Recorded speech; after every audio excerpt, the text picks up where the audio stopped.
Hello and welcome to a rather overcast Andalusia and the Circuito de Jerez Ángel Nieto, the legendary Spanish track playing host to race 5 of 10 in the 2022 MotoGP eSport Global Series. And you join us for qualifying ahead of round 3 of the Global Series, which will be taking place on Friday, the 26th of August, 4 o'clock. That is Greenwich Mean Time +2, so 4 o'clock in Spain, 3 o'clock in the UK. You'll be able to adjust your clocks as a result of that for wherever you are listening to this throughout the world. Jack Appleyard and Jack Gorst, as always, joining you to talk you through this eSport action. And Jack, it's good to be back. A little bit of a summer break for the pair of us. We've been away. We've enjoyed the sand, the sun, the sangrias, and now we're back into it, and I can't wait. Yep, wondered where you were going to go with those 3 S's there. But anyway, welcome back then, as Jack has said, to round 3 of the Global Series of 2022. It's going to be a good one here in FRF. It's always a good one in MotoGP eSport. It's very close, very tight track, to be honest, Jack, for these GP bikes. Yep. And we've seen it pretty tight this year in eSport as well, so this is sure to be no different. We do, though, have a little bit of housekeeping to do. There's a different man on the tech-free KTM. Unfortunately, Dark Bright is no longer going to be competing this year in the 2022 Global Series. Just time commitments and also competitiveness. He feels that his time could be spent elsewhere. So thank you very much to Dark Bright for all he's given to the eSport Series. And hopefully we'll have him watching as well as we go throughout the rest of the year. Absolutely. It was a lovely, lovely man, was Dark Bright. Got the opportunity to speak with him at Mugello at the opening Global Series round. And he will be sadly missed. Hopefully, he may well pop up and join us in Valencia anyway. It'd be good to see him. A surprise at that one, though. An all expenses paid trip to Valencia. Just see the season out. Plus the end of season party. Exactly. It's always a good one. But we do have to welcome, though, the man that is replacing him, you, Mastru 21. You can see him there 10th on the timer screen at the minute, so big welcome to you, Mastru. We think that if he does well, we might start calling him Maestro, but we'll have to see how he goes. Yeah, he's got a real challenge to jump in halfway through the 2022 Global Series. I think it's fair to say probably, and it's not a good start for him either, crashed out on his first flying lap, and that is not you, Mastru, that gentleman in the top right-hand corner there. It is Dark Bright still, but we'll have the graphics sorted imminently. Yeah, difficult project for him to come into. Here he is then, first opportunity to say hello.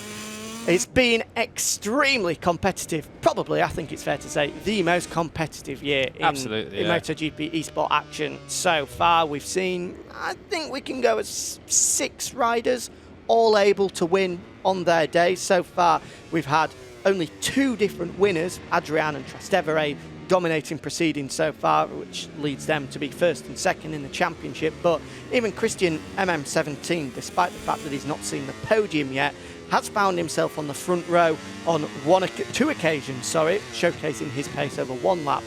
Through misfortune, you would probably have to say hasn't found himself on the podium yet, but we've definitely had 6 solid riders who, week in, week out, are competing for the podium and for race victories. And this man is one of them. Currently second in the championship, 6 points adrift of Trastevere's, the Repsol Honda man Adrian. As the first flying laps come in, we'll see them all across the line before we continue our conflab. And there's brother Christian Montenegro on the LCR Honda, getting closest so far to our 2020 champion. Waiting for Andrei Severi to come across the line. There he goes, third. Only 67,000 splitting that front row after the opening laps. Here's you, Mastro. Is he about to come across the line? We're just waiting for him. He did crash out, of course, so it's not exactly going to be a stonking lap for him. And Tatigo has gone straight into pit lane. So those are our first 10 laps on the board, with Adrian leading the way. Yeah, and just picking up that conversation, Jack, this man right here, currently 6th in the standings. He is a whole 25.5 points adrift. Yeah. But pretty unlucky to be in that situation. Yeah, very unlucky. He's had some bad luck throughout the year. He's been really, really fast, to be honest. A couple of front row starts and slowly getting up there towards the podium where he needs to be. Hasn't quite had one yet, but as we say, I'm sure he will pick up one at some point. We know that in recent years, I think he's had a podium every year off the top of my head. Yeah. So he's certainly a very, very quick man, Christian MM17, and just 33 thousandths off his brother, of course, world champion in the past. Certainly showing he's got the pace to be right up there. Speaking of just how tight it is on the pace, I mean, 8 tenths there covering the top 10, and Mastru on his first effort, 1.2 off, so certainly very good indeed. 1.2 That may look like a lot and 4/10 off the guy in front of him, but trust me, that's a very good effort for you. It's, well, literally his first lap in eSport recorded history, shall we say. Yeah, it is. So fair play, good effort for him. And again, like a shout out for Mr. TFTW. He's a bit of a fan favourite of ours. He's a great lad.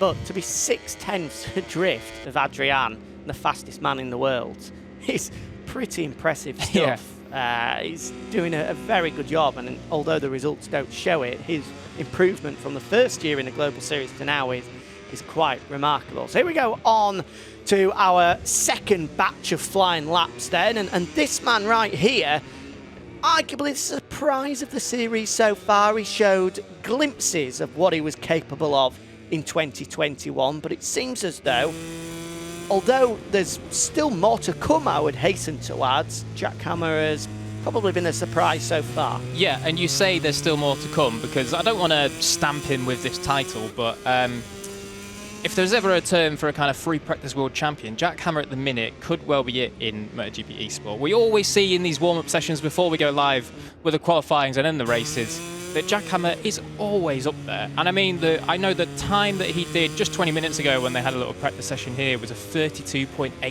do believe. So certainly he's got more time in him to find. And if he does put that perfect lap together, there's no doubt he can get up to that 32.6 that Adrian is on. So Jack Hammer just really needs to find a bit of composure and do what he can actually do. It's still been an impressive season so far for him. On the podium in Mugello, on the podium in Le Mans as well. That's rounds 1 and 2 of the series so far. But as you say, Jack, he's got his eyes firmly set on taking a victory, and I don't think that is too much of a dream that's pretty much unrealistic. No, I think definitely that not. is a target that could be achieved this year, especially now with 10 races in 2022, the most that we've ever seen in a global series. And we know that he wants to do that. Of course he wants to do it. But every time we talk to him after these races or when we saw him for the live race in Mugello that we had for round 1, he was visibly frustrated after the races, knew he could do more. So certainly Jack Hammer obviously thinks he can do it, knows he can do it. He's just got to go out and do it now. But that is the big trouble and the big question. So then here's Tatigo to finish his first lap. 0.8 off, not so bad. So 0.8 off is really not bad at all. But unfortunately, it does put him 11th just because things are so damn tight at the minute in MotoGP eSport. Christian MM17 then, he's on the first of what is to be the ones to better that initial benchmark from his brother Adrian. Here we go, hop on board with him, down into the dry sack corner. Of course, the Dani Pedrosa corner now, getting it stopped all the way down into here. A little bit of a tricky one, but taking a lot of curb there. Maybe that's a little sneaky line through. But again, that just goes to show the precision of these guys. Yeah. Like running the curb up the inside of Pedrosa corner. Super impressive stuff as we now flick left and then right into the double apex into the stadium sector. We'll watch his brother, the Repsol Honda man, across the line first, because as you rightly spotted, Jack, red in that third sector. Here he is into Jorge Lorenzo corner, the final corner at the Circuito de Jerez Angel Nieto. The benchmark, the one that he's set himself at the moment, a 132.6. Can he go any better? Ooh, just misses no, out. he can't. So opportunity then to this man, the LCR Honda rider, Christian MM17, yet to have Jack a pole Hammer, position 110 this year. Let's watch him across the line first as Jack Hammer moves to 4th. Piero Ricciuti matches his lap time. Christian MM17, meanwhile, there it goes is. top. A 132.536, the fastest lap of this session so far. Is Christian MM17 on course for first pole position of 2022?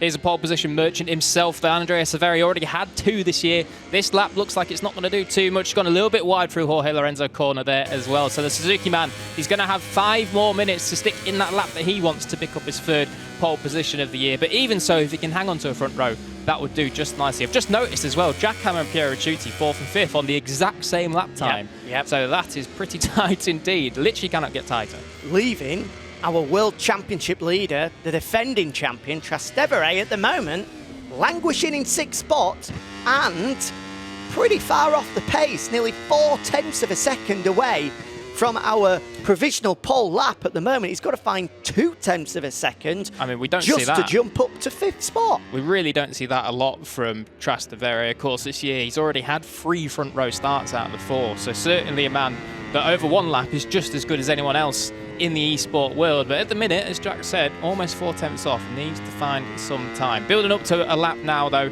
just getting those tyres up to temperature, and then he will unleash the M1 around the Jerez circuit. Still hungry as well. It says on his helmet there, well, get yourself to McDonald's, big fella, and get a Big Mac ordered in if you're still feeling a little bit peckish.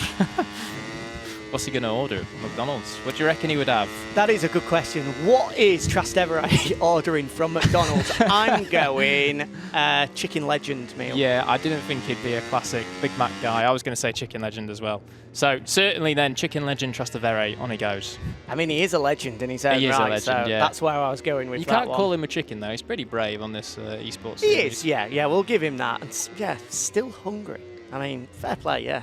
I guess what he's trying to insinuate there, he's won 3 championships. He's got 3 BMWs parked up in his garage. He does, yeah. He's going to need a bigger drive. He is. He wants another one. And fair play, as you would as well. There we go. First split now. PB then. So he's improving, but we don't know how far off he is actually from Christian MM17. We'll see as he comes down through the second split. It's not too long. It's just after turn 6. The Danny Pedrosa hairpin is coming to now, so not too long to wait to see where Trastevere is. There it is. Look, he's still PB, so if he can close up there, I mean, he's still got 2 attempts to find to move up even just 1 position. So it's certainly going to be difficult, even if he is on a PB lap. I've got a very funny joke, which you know what, I am going to say it. I hope. Careful. Just like there's some similarities here on a Yamaha as well. A 3-time champion. I hope, just like Jorge Lorenzo, he isn't still hungry for other reasons, and he rocks up in Valencia with just a little bit of timber on show. But there's nothing wrong, Jorge, with that. It happens to the best of us. Certainly does. Here he is then, into the final sector, into the last corner.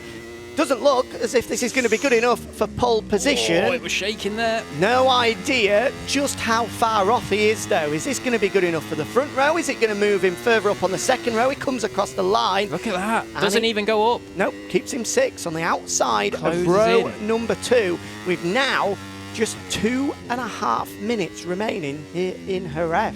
Are the alarm bells starting to ring for the Italian? Well, there certainly will be. I mean, 6th place start in MotoGP eSport is pretty difficult. It's a lot more like MotoGP than Moto3 in real life. If you start a few rows further back in this game, it's certainly going to ruin your race just that little bit. We have seen guys come through from the 3rd, even the 4th row at times, but only if there's a little bit of first turn chaos, really. So Trastevere, he does need to try and stick that Yamaha up a couple of positions. He certainly does, because as we've seen pretty much throughout this year, last year as well, qualifying is everything, really. Yeah, really. If these guys don't make a good start on that opening lap, get their elbows out, manage to muscle their way through, then it can be line astern stuff from there, given the competitiveness of it. I mean, you point that out, Jack, and of course, just looking through some of the results we've had here, Trastevere's had 3 front row starts and then 3 podiums as well. Adrian, how many front row starts has he had? He's had 2 poles already. Was he on the front row for others?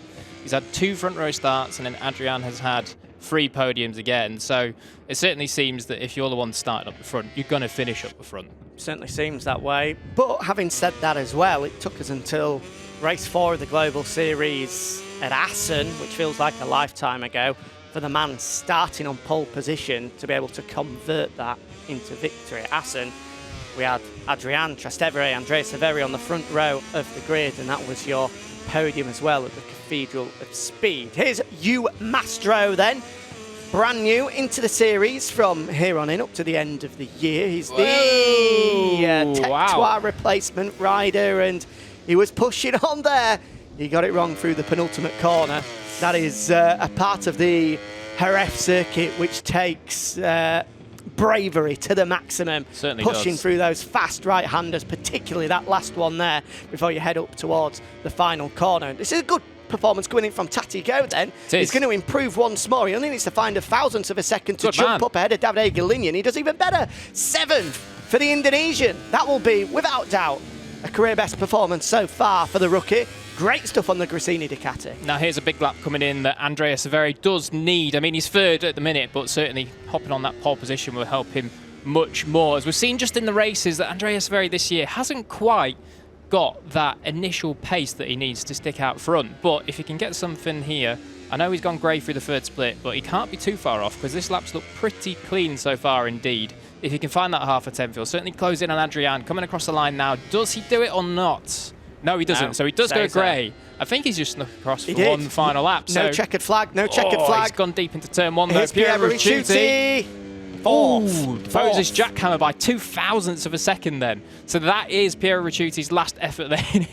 Bails it into the barriers at turn one. Trastevere, he's done as well. So only then Tatigo, Vindex, Davide Galigna and Spadalongo are still on live laps. Severi sat up, so that's game over for him as well. So the top 6 are set in stone now, or they can't improve anyway. Spadalongo is the man we'll keep our eye on. I tell you what, if he can displace Trastevere onto the third row of the grid. What a shock that would be ahead of round 3 of the Global Series on Friday evening. Here comes the Italian then. He's going to have to find a big chunk of time to do that.